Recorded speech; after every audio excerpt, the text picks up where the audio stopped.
I'm Nate Eaton, and for the first time, we are hearing from Lori Vallow Daybell since she spoke at her sentencing back in 2023. She says that her children were not murdered, that she's on a mission from Jesus, and she says her case has been blown, quote, way out of proportion. Now, all of these comments come in an interview that she did with her oldest son, Colby Ryan. Lori Vallow Daybell is in the Maricopa County Jail in Arizona, where she's awaiting trial on charges of conspiracy to commit the murders of her fourth husband, Charles Vallow, and her former nephew-in-law, Brandon Boudreaux. Now, Colby Ryan posted the 64-minute conversation on his YouTube channel on Sunday. He has a podcast called the Scar Wars Podcast.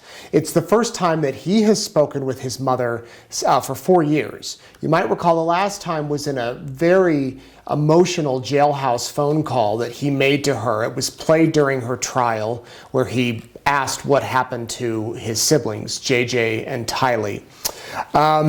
Now, back in 2023, remember that Judge Boyce, Steven Boyce, sentenced Lori to life in prison, 3 life sentences for the deaths of JJ and Tylee and Tammy Daybell, the former wife of her current husband, Chad Daybell. At times in this new call, the connection is interrupted and hard to hear because of the jail facility. It seems that the call drops multiple times. There's a lot of background noise, but for the majority of the conversation, Lori Daybell maintains that she's, quote, following Jesus and doing her job. Most people who ever come to this earth only come one time, and that's why the Bible is for everyone. It's not, this is higher knowledge that people who need to know it can know it, and people that don't need to know it don't need to know it. So it's not widespread. It comes directly from Jesus to me. It doesn't come from any other source. It comes from Jesus Christ to me. Now, during the conversation, Daybell stood by statements she made during her sentencing that nobody was murdered, rather accidents, suicides, and, quote, fatal side effects of medications happened. I knew Tylee had been upset, and I knew that she was upset with me that weekend because she wouldn't stay at the house because I would Melanie Gibb stay there. She hates Melanie Gibb, as you know. Everyone knows this. She hated her. And she couldn't stand her smell because she had the essential oils, and Tylee got sick off the essential oils in 6th grade because her teacher made her drink the essential oils in 6th grade to help with pancreatitis, if you remember all that. So she didn't want to stay there. So I asked her to babysit JJ, put him to bed that night, which is what she always has done, right? She was going to sit in bed. I was going to do my podcast with stupid Melanie and Dave, right? So JJ wouldn't interrupt it. And then I was picking him up in the morning to get him ready and take him to school. And when I came in on that scene,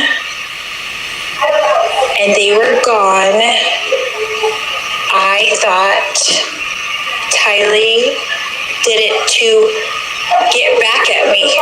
I thought it was all my fault. I thought she was mad at me.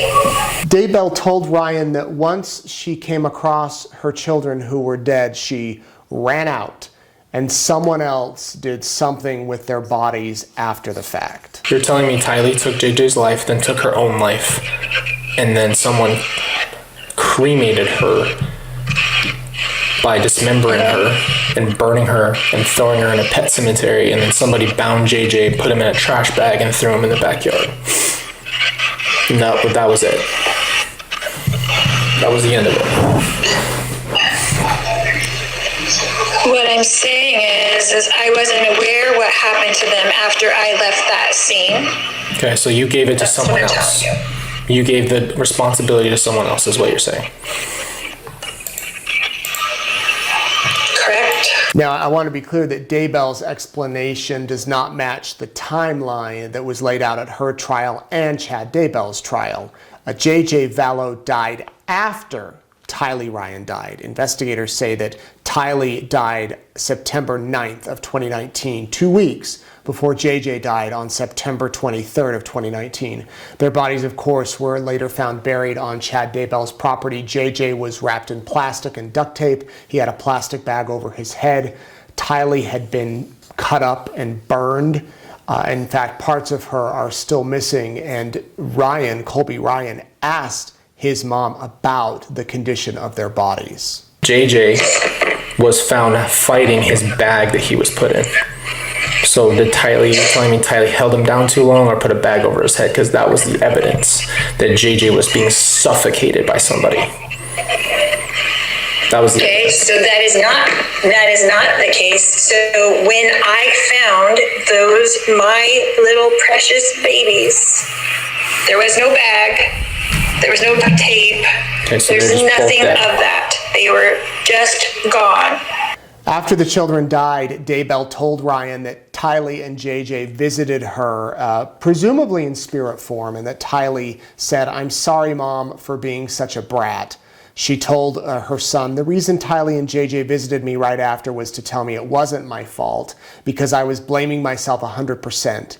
I didn't want anyone to know what Tylee had done to JJ. I wanted to continue to protect Tylee as her mother, who has been trying to protect her for her whole life." Ryan was quite patient with his mom throughout this entire call, but at one point said he didn't believe what she was saying, her claims, and that she is, quote, beyond deceived. Daybell responded that the case has been blown out of proportion and the, quote, media flood against her is from Lucifer. When you have a visit from Jesus, a personal visit, Right. then because there is opposition in all things, you will have a personal visit from Lucifer. Okay. So weeks after I had this visit with Jesus in the temple, I was in JJ's room at the big house where you got married. Okay. And Lucifer was standing right in front of me. Okay. And he said to me, "I know who you are. I know exactly who you are, and I will stop you." Okay? So, Jesus gave me a job. Okay. Lucifer has done every single thing to get me to take my own life, because that is his goal. If I leave here, I cannot do my job for Jesus, right? The only thing I have to do for Jesus is stay here, right? He needs me here to help people. Right. Now, there's 8 women in my pod right now facing the death penalty. Uh-huh. Okay? 8 women in this little jail. I help them every day. Okay. I help them doing their workouts. I help them doing all these things. I help them with their cases. Uh-huh. Whether Jesus needs me to help him and serve him in primary or in prison, he asked me to do this. Now, Daybell did get emotional at points in the call, at one point telling Ryan that she loves him and misses him and wants to be a part of his life and the lives of his young children. He said, absolutely not. He said that he's forgiven her, but that she cannot have a part in their lives. And I do 100% forgive you. I forgive you. And I'm not going to hold you in a jail cell of my heart, but you cannot be a part of my children's lives. And I think you need to understand why. Because you and I can't even be a part of each other's lives. Because I don't feel like I know you anymore. And I don't want to hurt you by telling you that, but I don't want to lead you on. Now, Daybell did tell Ryan that she could not have done anything differently, and that eventually her mission will be revealed to everyone, that when everyone gets to heaven, everyone will know the purpose of Lori Vallow, the purpose of her on the earth. And she doesn't care what anybody thinks. She said they weren't there, they don't know.